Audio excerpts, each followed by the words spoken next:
Doctor வர நேரம் ஆயிடுச்சு. டாக்டர் புகழேந்தி எம்எஸ் போட மறந்துட்டாங்க. சரி, தொடச்சி வச்சிருவோம். என்ன இங்கே ஒரே கடிதமாக இருக்கு. டாக்டர் அம்மா கிட்ட இருந்து ஒரு கடிதம் வந்திருக்கு. இது ஒரு வாரம் ஆகுது. டாக்டர் பார்க்கவே இல்லையா? Good morning doctor. என்னப்பா எல்லாம் ரெடியா? எல்லாம் ரெடி ஆயிடுச்சு டாக்டர். பேஷண்ட்ஸ்லாம் வந்துட்டாங்களா? உட்கார வச்சிட்டிங்களா? உட்கார வச்சுட்டேன் டாக்டர். என்னப்பா இவ்வளோ பேரை உட்கார வச்சிருக்க? நான் எப்படிப்பா பார்க்கறது? இவ்வளவுதான் சார் பேஷண்ட்டு. ஓ இவ்வளோதானா? சரி சரி, அப்போ பார்த்துக்கலாம். டாக்டர், அம்மா கிட்ட இருந்து லெட்டர் வந்திருக்கு டாக்டர். ஏன்பா நான் எவ்வளோ பெரிய டாக்டரு? ஆமாம் டாக்டர். நான் ஹைடெக் ஹாஸ்பிட்டல் வச்சுருக்கேன். கண்ணு தெரியாத எங்கள் அம்மா யாரையாவது வச்சு வாரம் வாரம் லெட்டர் அனுப்பிட்டே தான் இருப்பாங்க. இதெல்லாம் படிக்கிறதா என் வேலை? வர பேஷண்ட்டை பார்ப்பனா இல்லை காசை பார்ப்பனா? இந்த லெட்டர்லாம் தூக்கி போடப்பா. பேஷண்ட்டை வர சொல்லுப்பா. Token number 1. டாக்டர் டாக்டர், வயிறு வலி தாங்க முடியல டாக்டர், வயிறு வலி தாங்க முடியல. வயிறு தானே வலிக்குது, எதுக்கு நெஞ்ச பிடிச்சிருக்கீங்க? வயிறு வலி பொறுக்க முடியல டாக்டர், வயிறு வலி பொறுக்க முடியல.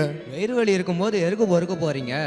வயிறு வலி தாங்க முடியல டாக்டர், ஏதாச்சும் பண்ணுங்க. அதுக்கு தானே நான் இருக்கேன். நல்லா பார்த்து பண்ணுங்க டாக்டர், நல்லா பார்த்து பண்ணுங்க. ரொம்ப கிரிட்டிக்கலாக தான் இருக்கு. டாக்டர் சொல்லுங்க டாக்டர், என்னாச்சு, என்ன பிரச்சனை? என்கிட்ட 2 ட்ரீட்மெண்ட் இருக்கு. சொல்லுங்க டாக்டர். ஒரு ட்ரீட்மெண்ட் ரொம்ப ஃபாஸ்ட்டாக எடுக்கிறது, ஒரு ட்ரீட்மெண்ட் கொஞ்சம் ஸ்லோவாக எடுக்கிறது. எல்லாம் ஃபாஸ்ட் ட்ராக்கு தான். அது ரொம்ப எக்ஸ்பென்சிவாக இருக்கும். பரவாயில்லையா? டாக்டர் இது எப்படி சாப்பிட்ணும்? வாயில தான் சாப்பிட்ணும். டாக்டர் என்ன டாக்டர்? காலையில் 1, மதியம் 1, நைட் நீ உசுரோட இருந்தா இன்னொன்று. டாக்டர் என்ன சொல்றீங்க? அட சாப்பிடுப்பா. சரி டாக்டர். 10,000 டாக்டர் இதுக்கு இவ்வளோ ஃபீஸா? 10,000 ரூபாயா?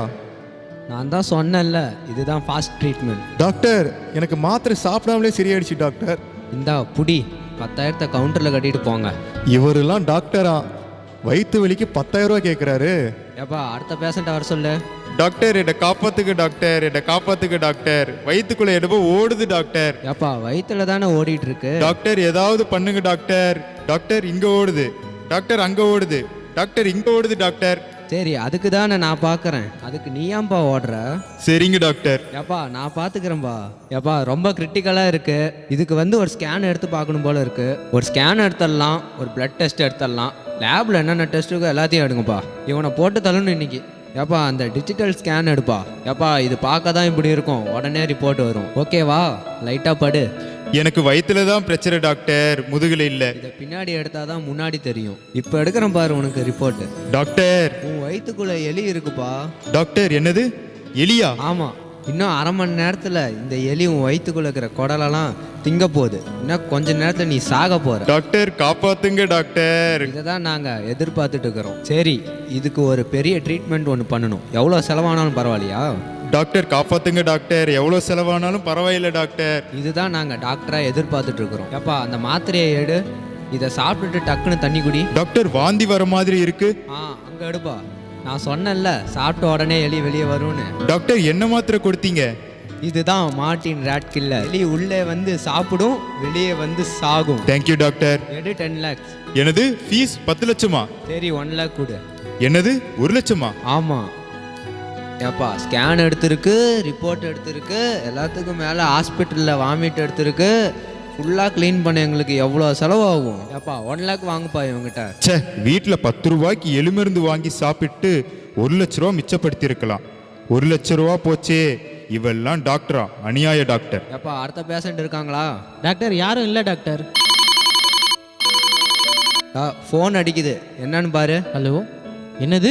ஏப்பா பேஷண்ட்டாக தான் இருக்கும், உடனே வர சொல்லு. டாக்டர் வெளியே போகிறாருன்னு சொல்லு. எது? டாக்டர் அம்மா இறந்துட்டாங்களா? டாக்டர் உங்கள் அம்மா இறந்துட்டாங்க டாக்டர். அம்மா இறந்துட்டாங்களா? எங்கள் அம்மா கிட்ட இருந்து ஒரு லெட்டர் ஒன்று வந்துச்சு. லெட்டர் 1 வாரம் ஆகுது டாக்டர். நீங்கள் தான் அதை உதாசனப்படுத்திட்டீங்க. எங்க இந்த லெட்ரு கொடு. ஐயோ அம்மா. என் மகனே, நான் உன் ஆண்டவராகிய இயேசு பேசுகிறேன்.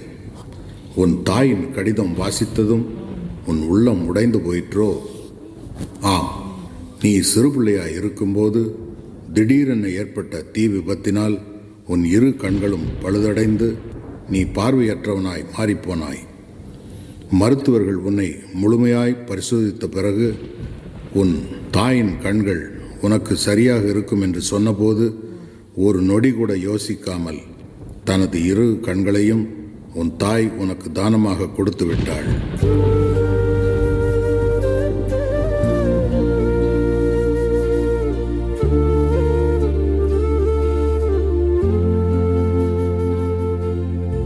நீ இவ்வளவு காலம் இவ்வுலகை பார்த்து மகிழ்ந்து வாழ்ந்து வருவது உன் தாயின் கண்களால் தான்.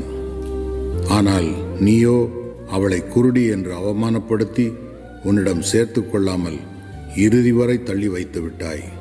இப்போதும் என் மகனே, உன் தாய் என் சமூகத்தில் மகிழ்வுடன் இளைப்பாறிக் கொண்டிருக்கிறாள். ஆனால் நீ என்ன செய்ய போகிறாய்?